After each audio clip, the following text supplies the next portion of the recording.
Authentic Ag, we talk with David Newman, a Missouri farmer and president of the National Pork Board. We'll also have updates from Kansas Soybean Commission and Kansas Department of Agriculture and that weekly update from the Kansas Livestock Association and some market information from Paragon Ag Advisors. I'm Ken Rahjes. This is Authentic Ag. Brought to you in part by the Kansas Soybean Commission, the Soybean Checkoff, Progress powered by Kansas farmers, Kansas Farm Bureau, a grassroots ag organization representing the state's farm and ranch families since 1919, KFB.org, and the Kansas Wheat Commission, lending in the adoption of profitable innovations from wheat, online at kswheat.com. Welcome to the Western Kansas Wildlife Travel Center, right here in my hometown of Oakley, Kansas. We're the front door of Western Kansas, located on three main highways, I-70, US 83, and US 40. And all those roads lead to history, beautiful scenery, and adventure, no matter which direction you go. We now have an IHOP. That brand that you've trusted up and down the road in all your travels is staffed with local folks, real people, just like you and me, and we're waiting on you to join us. So for fun, adventure, fuel up, fuel your body, and let's have some fun.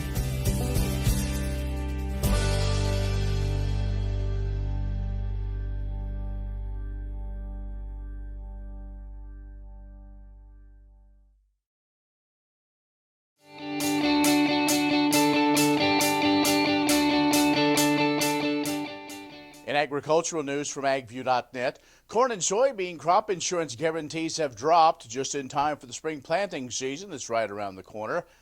Well, that means that farmers get less protection against low prices in their revenue policies this year. Guarantees $3.88 a bushel for corn, $9.17 for soybeans. Those are down 12 and 37 cents respectively from last year. Officials come up with those spring guarantees by averaging the daily close of the December 20 corn and the November 20 soybean futures through the month of February. Now it was poor timing as commodity prices dropped during that final week of February as the global markets responded negatively to the spread of the coronavirus. You've got to get a lower benchmark, a lower revenue guarantee, so you have less coverage than you would otherwise. Those words from Jim Mintert, the director of the Center for Commercial Agriculture at Purdue. He said from a farmer's perspective, it's a huge downer that the market collapsed at the end of February rather than in early March, as it sometimes has. Now, depending on the volatility of some factors, including the price guarantee calculations, lower guarantees could lead to lower premiums. Well, only a small fraction of farmers are aware of the right to repair legislation that's been considered by state legislators in recent years. That's according to a recent survey. The legislation would provide unfettered access to proprietary embedded code, jeopardizing the safety and sustainability of modern agriculture equipment like tractors and combines. Now, out of more than 500 farmers surveyed, only 28% aware of the right to repair legislation, but a majority of farmers believe that they should be able to repair their own equipment. So to help educate farmers about the safety, environmental, and legal risks associated with the right to repair legislation, the Association of Equipment Manufacturers, we know them as AEM, engaged attendees at this year's Commodity Classic, and more than a dozen states currently considering right to repair legislation that would provide access to proprietary onboard diagnosis systems, and that could result in a loss of warranty, physical risk, violation of federal emission laws, and accelerated engine wear. The survey was commissioned by AEM, was one conducted to gauge perceptions and understanding awareness of right to repair laws around the country. And that survey found that 3 out of 4 farmers believe that they already had the right to repair their own equipment, but 7 of 10 farmers also believe they should be able to conduct repairs to all aspects of their equipment, even if it relates to federally mandated safety or emission standards.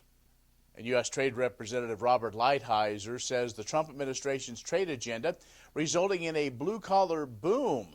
The Trade Policy Agenda annual report was delivered to Congress recently, and he highlighted the trade accomplishments over the last year, including the signing of trade agreements with Mexico, Canada, China, and Japan, as well as enforcement actions and efforts to bring change to the World Trade Organization. Lighthizer said President Trump seeks new trade agreements with the United Kingdom, European Union, and Kenya this year, and that would be the U.S. first free trade agreement in sub-Saharan Africa. The 2020 trade agenda also includes the enforcement of commitments by trading partners in trade agreements, including the USMCA China Phase 1 agreement and WTO agreements. For more on these and other stories, go to agview.net. Stay with us. We'll have more coming up. Grain sorghum is one of the most important cereal crops worldwide, and Kansas leads the nation in its production. Over the years, sorghum has been either exported, used in animal feed domestically, or for other industrial uses. Recently, its use in the ethanol market has seen tremendous growth, with 30% of domestic sorghum typically going to ethanol production. Kansas Grain Sorghum is committed to sorghum research, market development, and education. Learn more at ksgrainsorghum.org.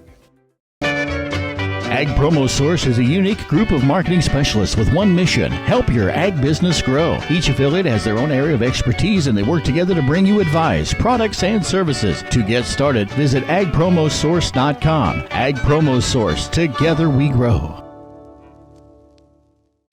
Earlier in my life, I rode bucking horses and rodeos, and my shoulders took such a beating, and that was probably the reason for having several previous surgeries on both shoulders.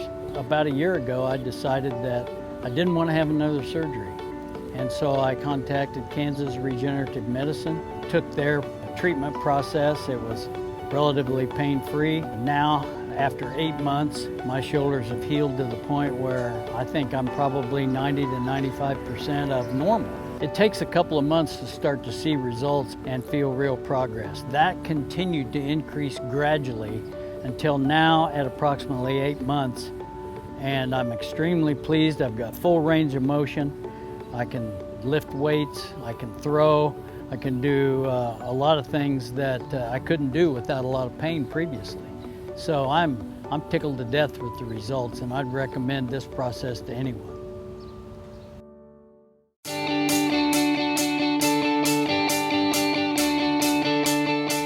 Joining us now is David Newman, a farmer from Missouri, and he is the current president of the National Pork Board. So, David, thanks for being here. Absolutely, thank you. The pork industry has been one that has definitely had some challenges, but there's still some good news, and let's tackle a couple of those. And with the pork board, of course, pork board is the checkoff side. That's right. And you and those farmer leaders that sit on that have really taken to task where you want to see the future of the checkoff. Yeah, it's an excellent point in being producer-led, right? So part of our pork checkoff program, the thing that we say all the time is consumer-focused, producer-led. That is an enormous piece of our operations and what we do. So over at Pork Checkoff, it is research, promotion, and education. I mean, that is our charge since 1986 when the Pork Act and Order was passed. So really, what we're doing today is to think back on this and say, go all the way back to 1985 and 86 when all of this began, the checkoff. That was Pork 1.0.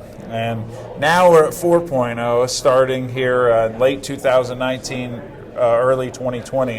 And to put it simply, we don't farm the same way we farmed in 1986. So we have this unbelievable rapid pace of technology that's moving in right now.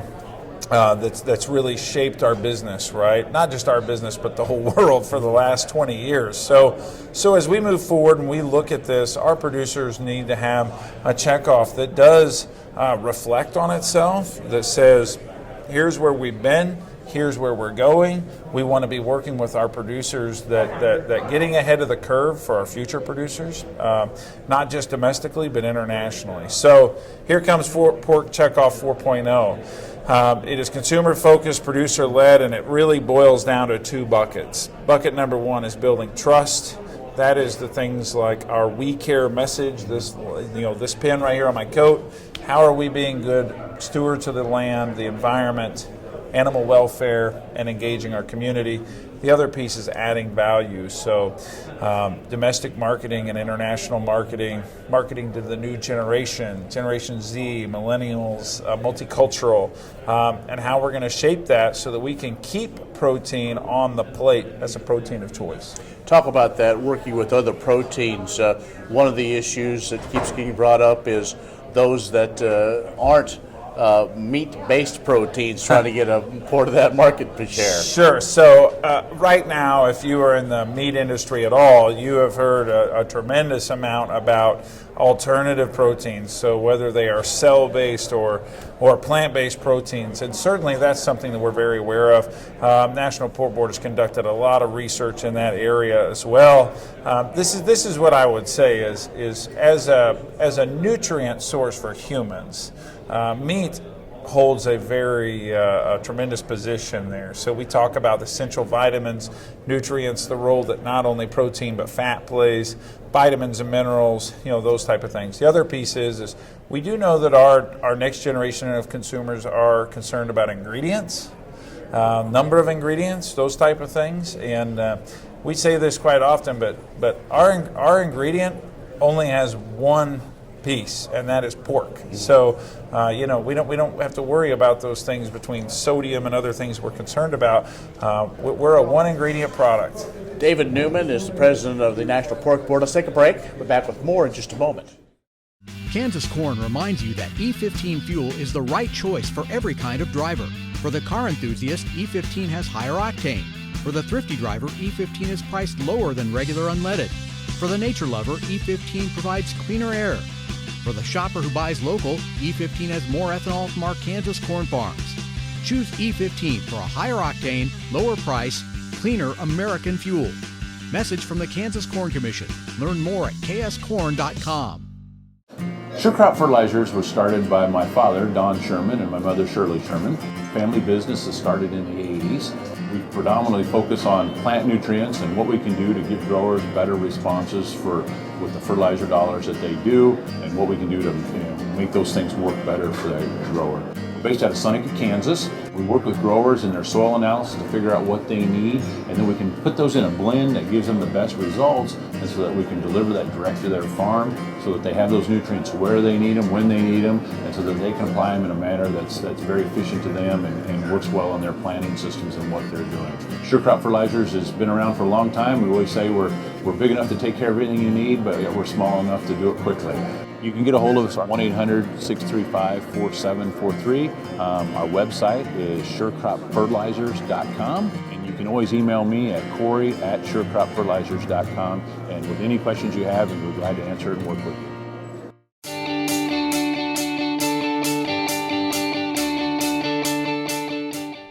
And joining us is David Newman, who is the president of the National Pork Board. He's a farmer from central Missouri. And David, obviously we talk the pork industry. We have to talk about African swine fever and the impact that has had, even though it's not in North America yet, but it has definitely had a direct impact back to American farmers. That's right. Well, I mean, African swine fever is, as many people know, it's an extremely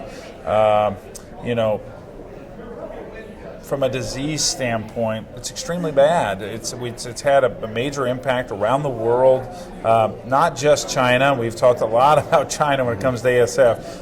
Russia has been dealing with ASF for more than a dozen years. So Russia, China, Vietnam, South Korea, the Philippines, so we've seen this spread of disease around the world, and it's resulted in a tremendous loss of hogs in the marketplace to the tune of more than 300 million head, which is more than double what we can produce in the United States. So it's a huge deal. It's something we're very aware of. We're putting a tremendous amount of resources into not only the prevention of getting ASF, but also understanding ASF, understanding what we can do from a biosecurity standpoint. There's no vaccine for ASF today, but what can we do to help mitigate and prevent? It's something that I'm sure will be an ongoing conversation, and so that's something we'll continue to get updates on. Before I let you go, I do want to talk about some of the efforts by the Pork Checkoff in making sure that pork is one of those center of the plate type thing when it comes to Generation Z, the millennials, and what seems to be they are changing the dynamics when it comes to really the food industry.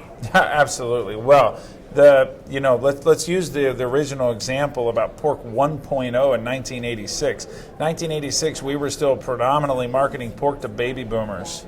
Today, that is no longer the case. We are into a generation, let's call it people that are 30 and younger today, represent an entirely different demographic of consumer. And some of the things we've done at the Pork Checkoff, for example, is we've engaged in a more digital strategy, understanding and engaging with companies like Google and understanding what millennials want, why they want it, when they want it, the recipes they're looking up, the ingredients they're looking for. We've looked and we've understood now, or we're starting to understand portion size, packaging, pre-cooked, processing. These are things that matter. Think about the way that home delivery has revolutionized our business. So how are we going to move forward? And this is one of the pieces about 4.0. It's staying ahead of the curve. That's what's important, because Generation Z and the millennials are our primary customers. They're the people stimulating the economy through the purchase of meat. And as we look at all of the diverse things with livestock and meat, in some cases being under attack, we need to be focused on our consumers so that we understand what they want. David Newman, who is the president of the National Pork Board. Very interesting stuff. Find more at pork.org. We'll be back in just a moment.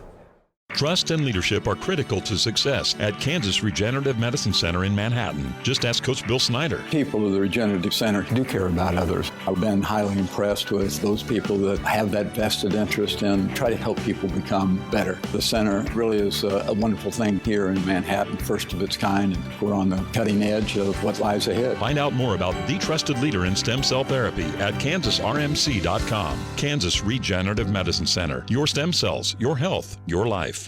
Premier Farm and Home has what you need to make your lawn the best in the neighborhood. Hi, I'm Ken. We choose Premier Farm and Home for the professional look that we do ourselves. Feel free to stop in. You can also visit our website at heycow.com.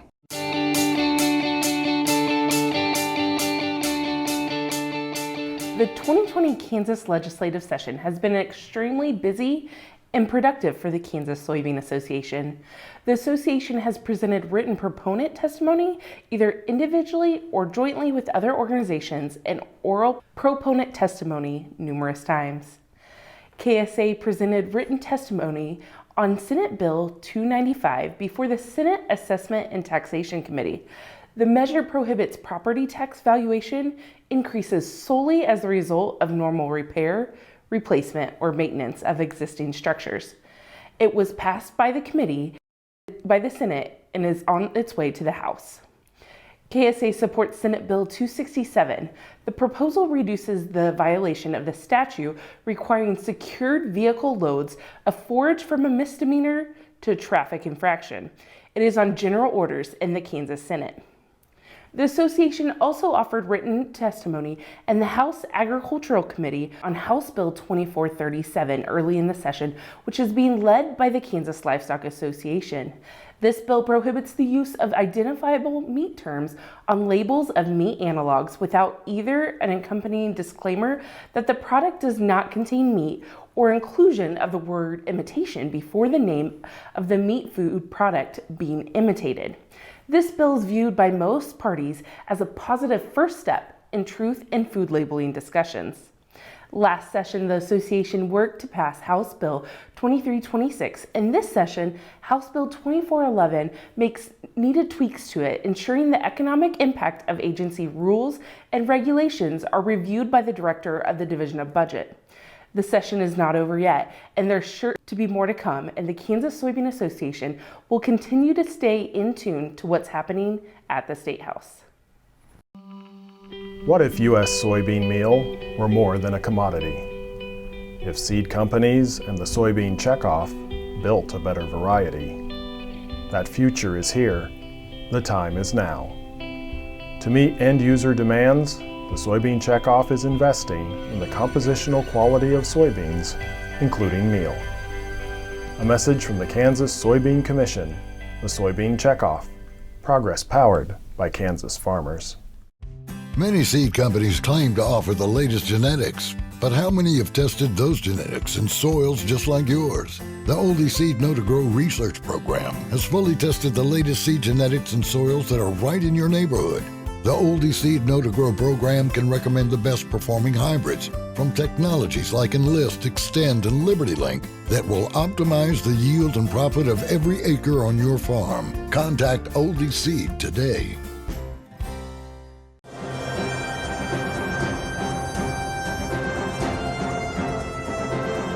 The history and tradition of farming and ranching in Kansas lives on today as agriculture remains at the heart of our state's health and prosperity as the largest industry, employer, and economic driver in Kansas. Hi, I'm Heather Lansdowne with the Kansas Department of Agriculture, and I'm proud to share that the month of March has been proclaimed by Governor Laura Kelly as Kansas Agriculture Month, and Tuesday, March 24th, has been declared Kansas Agriculture Day. Join us as we celebrate the contributions of the ag community, as we raise awareness that the crops and animals grown on farms and ranches in Kansas are feeding Kansas families as well as families around the world. Every year on Kansas Ag Day, we celebrate by joining our industry partners in the capital to share information about Kansas agriculture. Ag is Kansas' largest industry and economic driver, with 68 agriculture, food, and food processing sectors, combining for $46.9 billion in the Kansas economy. In Kansas, there are nearly 46 million acres of farmland, which accounts for 87% of all Kansas land, some harvested for crops and some serving as pasture land for grazing animals. In addition to growing crops and raising livestock, the Kansas agriculture sector includes food processing, research and education, renewable energy production, agribusiness, technology, and many value-added enterprises. And Kansas farmers and ranchers make a global impact, exporting more than $3.8 billion in agriculture products. Find out more about Kansas Ag Month on our website, agriculture.ks.gov/KSAgmonth, or follow along on social media at #KSAgDay and #KSAgmonth as KDA celebrates the past and the future of agriculture during Kansas Agriculture Month. Kansas Farm Bureau has served farm families and rural Kansas for more than 100 years, and we're pleased to offer new healthcare coverage choices for Kansans in 2020 through Kansas Farm Bureau health plans. No matter what stage of life you're in, we'll have options that fit your lifestyle. Plus, our network of providers is one of the largest available throughout the state of Kansas and beyond. For more information, including the different plans available, or to get a quote, visit kfbhealthplans.com. Premier Farm and Home has what you need to make your lawn the best in the neighborhood. Hi, I'm Ken. We choose Premier Farm and Home for the professional look that we do ourselves. Feel free to stop in. You can also visit our website at heycow.com.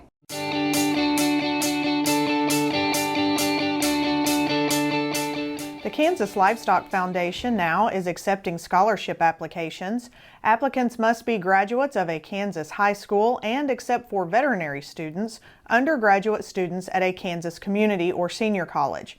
The Merck Cartridges for Cash program offers $1,500 scholarships to K-State veterinary students and $1,000 awards to undergraduates studying animal science. Barton County KLA members turned in the most cartridges at the 2019 convention, guaranteeing them a winner provided a qualified student applies. Hampel Oil and Mobile Delvac will offer $1,000 scholarships to juniors and seniors at K-State and Fort Hays State. Go Bob Pipe and Steel will sponsor a $1,000 award for a student attending a Kansas junior or senior college. Proceeds from the 2019 Kansas Cattlewomen's Silent Auction and KLF Club Calf Sale will fund $1,000 KCW and Youth and Ag scholarships. Scholarships in the amount of $1,500 will be offered in memory of Doug Lau. A $500 scholarship will be given in memory of Fred H. Woodbury from Quinamo. Students residing in Chase, Franklin, Lyon, Osage, and Wabaunsee counties will be given preference. Glenn and Clyde Lindstrom scholarships in the amount of $1,000 also are being offered, with preference given to students in USD 400. One application applies to all KLF scholarships and can be accessed at www.kla.org. Valley Vet Supply is devoted to providing information and professional quality products at reasonable prices.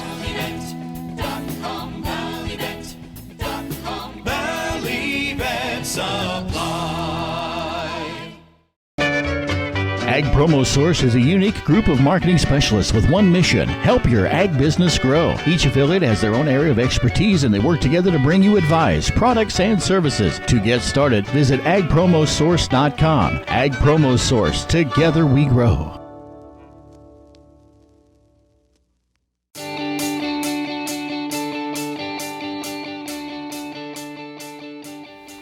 Good morning, Colette here with Paragon Ag Advisors. Well, uncertainty remains, it seems, but markets have been interesting. While the corn market remains pretty sideways, we've seen cattle go both limit down and limit up recently, and beans have actually tacked on a few gains as of late.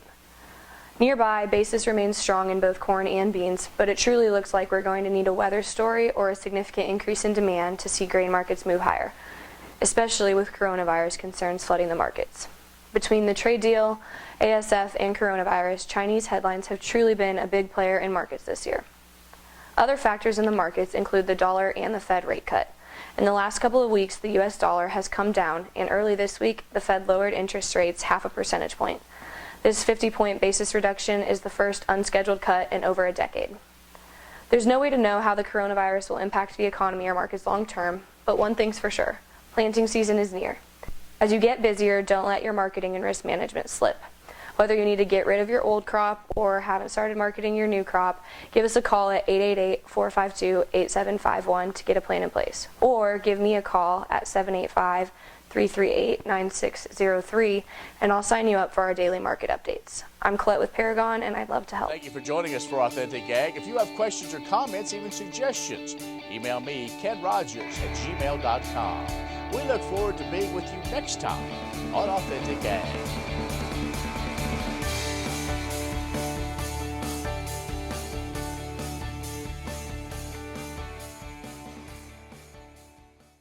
I'm Bob Swartz, and I've devoted the last 43 years to helping Kansans reach their retirement goals and to protect the family farm.